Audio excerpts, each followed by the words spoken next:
In the heart of the dense Central African rainforest, the village of Mboko thrived in secrecy, surrounded by towering trees and veiled by mist. The people of Mboko held fiercely to their traditions, believing them to be the lifeblood that connected them to their ancestors. Among these customs was the wedding ritual of the Veil of Purity, an ancient practice shrouded in mystique and fear. Little did they know, this ritual would unravel secrets that would change their lives forever. Amina was the pride of Mboko, a young woman of striking beauty and unparalleled intelligence. Her deep brown eyes sparkled with curiosity, and her laughter was said to echo like the song of the river spirits. She had been promised since childhood to Kofi, a skilled hunter known for his bravery and cunning. Their union was expected to solidify the ties between their families and bring prosperity to the village. However, Amina had long harbored unease about her future. Something about her life felt off, as though shadows from the past lingered in her presence. Amina seemingly had it all, but deep inside, she knew that the gods had to take something to give something back. Her beauty and mind were a given, but she wondered every night, while gazing at the bright stars above the village, what would the gods take in return? As the wedding day approached, Amina's mother, Adisa, busied herself with preparations. Adisa was a woman of few words, her demeanor stern, but her love for her daughter was unmistakable. Yet there were moments when Amina caught her mother staring at her with an expression that was impossible to decipher. It was a mixture of sorrow, fear, and something else, something darker. It was evident that her mother was holding on to a secret, one so grave and serious that would change Amina's life forever. But young Amina dismissed it as the natural anxiety of a parent, but the image of her mother's haunted gaze stayed with her. On the day of the wedding, the village erupted in celebration. Brightly colored fabrics adorned the trees, and the air was thick with the aroma of roasted meats and spiced stews. Amina was dressed in a gown woven from threads said to be blessed by the forest spirits. Her face was painted with intricate patterns, each stroke symbolizing protection and fertility. She embodied the beauty of the Mboko village in every way. Yet beneath the layers of ceremonial attire, Amina's heart raced with an unease she couldn't shake. When the sun dipped below the horizon and the festivities reached their peak, Amina was led to the sacred hut where the Veil of Purity ritual would take place. According to tradition, the bride's purity had to be confirmed by the village elder before she could consummate her marriage. This task fell to Jabari, Kofi's father, a man revered for his wisdom and adherence to tradition. Jabari's presence alone was enough to make the villagers bow their heads in respect, but to Amina, his stern face was a source of dread. Inside the hut, the air was thick with the scent of burning herbs. Jabari sat cross-legged on a woven mat, his eyes closed in meditation. When Amina entered, he gestured for her to sit. The room was dimly lit by a single lantern, casting long, flickering shadows on the mud walls. Jabari began to chant in an ancient tongue, his voice deep and resonant. The fact that it was Kofi's father doing the ritual didn't help. As his voice was getting deeper and deeper, her fear was as well. Amina closed her eyes, trying to calm her racing heart, but the unease that had plagued her all day now surged to an unbearable intensity. As Jabari reached out to place his hands on her forehead, a sudden flash of light filled the room, blinding them both. Amina screamed as an intense heat coursed through her body, and she felt as though she were being torn apart from the inside. When the light faded, she opened her eyes to find Jabari staring at her with an expression of pure terror. What are you?" he stammered, his voice barely above a whisper, while his eyes were gelling for answers. Confused and terrified, Amina looked down at her hands. They were glowing faintly at first, but growing brighter with each passing moment. The patterns painted on her skin seemed to come alive, shifting and rearranging themselves into symbols she didn't recognize. Jabari scrambled backward, his composure shattered. "This cannot be," he muttered. You are not of this world." The door to the hut burst open, and Kofi rushed in, followed by several elders and villagers. They stopped in their tracks, their eyes widening in shock at the sight before them. Amina tried to speak, but her voice was drowned out by a strange hum that filled the room. The lantern flickered and went out, plunging them into darkness. When the light returned, it wasn't from the lantern but from Amina herself. Her entire body was now glowing with an otherworldly light, and her eyes had turned a luminous gold. She was beautifully scary.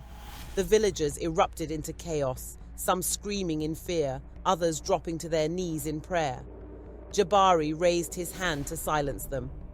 "This is no ordinary woman," he declared. "She is a vessel of the gods, or a harbinger of doom."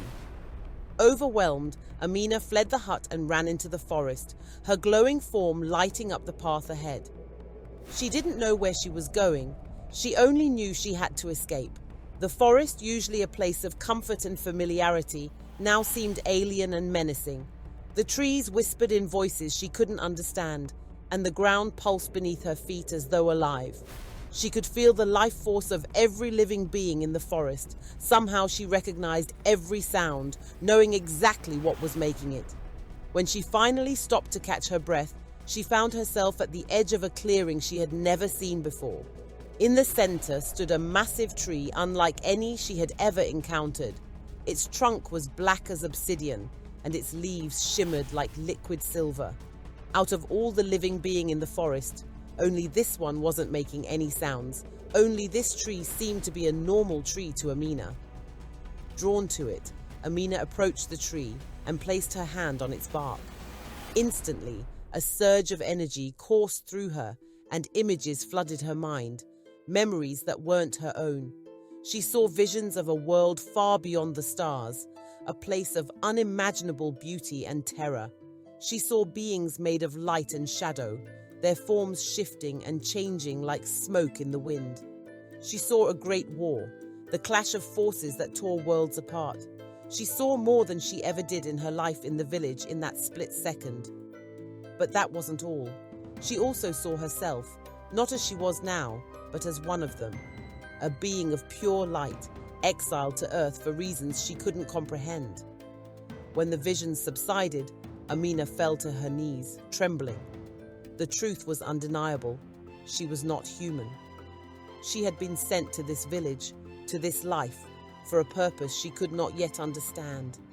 But why had her true nature revealed itself now, on her wedding night? And what did it mean for the people of Mboko? Before she could ponder further, the ground beneath her began to tremble. The trees' leaves rustled violently, and a deep voice echoed in her mind. "You have awakened, child. The time has come. Don't be scared. You are only fulfilling your destiny." Amina's glow intensified, and she felt herself being lifted off the ground. The villagers who had followed her into the forest arrived just in time to witness her ascent. They watched in awe and terror as she hovered above them, her form radiant and unrecognizable. "I am Amina," she declared, her voice amplified by an unseen force. "I am more than what you see, but I am also one of you. Do not fear me, for my purpose is to protect this land."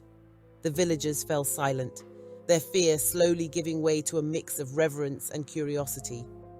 Jabari stepped forward, his earlier terror replaced by a sense of duty. "If you are here to protect us, then tell us. From what?" The answer came not from Amina, but from the forest itself. The trees bent and groaned, and a figure emerged from the shadows. It was a creature unlike anything they had ever seen, a towering being of darkness with eyes like burning coals.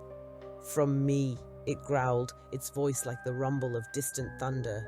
"She is the key to my imprisonment, and now she has awakened." Amina's memories flooded back in an instant. This was the entity she had been sent to guard against, a being of chaos and destruction imprisoned in the heart of the forest. During the war she saw in her visions, one of these chaotic beings managed to escape, finding refuge on Earth. To be away from the modern world, It decided to use the last of its strength to come to the village of Mboko decades ago. Her awakening had broken the seal that bound it to sleep, and now it sought to reclaim its freedom. The battle that followed was unlike anything the villagers could have imagined. Amina, wielding powers she barely understood, faced off against the creature in a clash of light and darkness. The forest became a battleground, trees uprooted and rivers boiling as the two forces collided. It was as if the sky itself had a light switch. When Amina attacked, the stars shined and light radiated, but when the chaos fiend attacked, darkness descended upon the sky above. The villagers watched in stunned silence, their fear replaced by a desperate hope that Amina would prevail.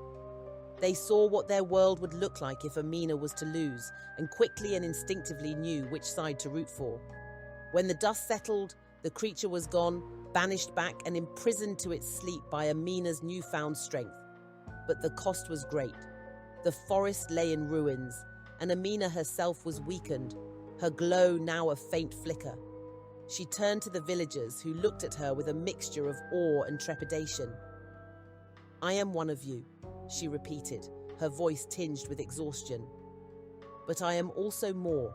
Together, we must protect this land from the darkness that lies beyond, as not even I can predict when the darkness will awaken again and try to descend itself upon our village." In the days that followed, the people of Mboko began to rebuild, guided by Amina's wisdom and newfound purpose.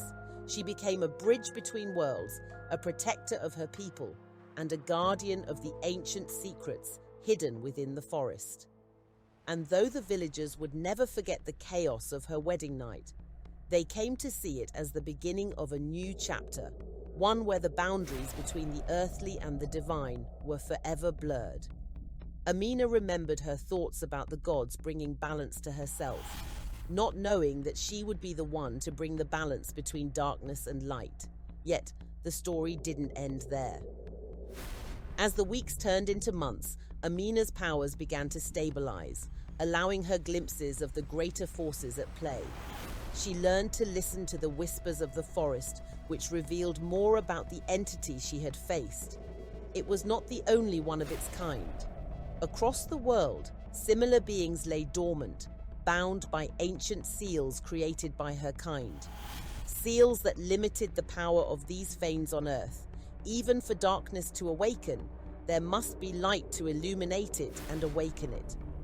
Interestingly, each seal was unique, tied to the land and the people who inhabited it. One night, as Amina meditated beneath the silver-leaf tree, she received a vision that left her trembling. She saw a gathering of the dark beings, their forms coalescing into a massive, shadowy figure that towered over mountains. They discovered a way to spread darkness and bypass the seals placed by her divine kind. She realized that the entity that was being created was their leader. It was he who ordered all of them to gather close to him. It was a force so powerful that it had taken an entire host of her kind to banish it to the void, spreading pieces of him all across Earth. And now, with one of its minions freed and defeated, it had begun to stir. Amina knew she couldn't face this threat alone. She needed allies, both human and otherworldly, but for that to happen, Amina would need to travel around Earth and around the galaxy. Do you think she will prevail? Let us know your thoughts in the comments below if you would like a part 2. Also, make sure to show us your support by linking this video and subscribing to our channel.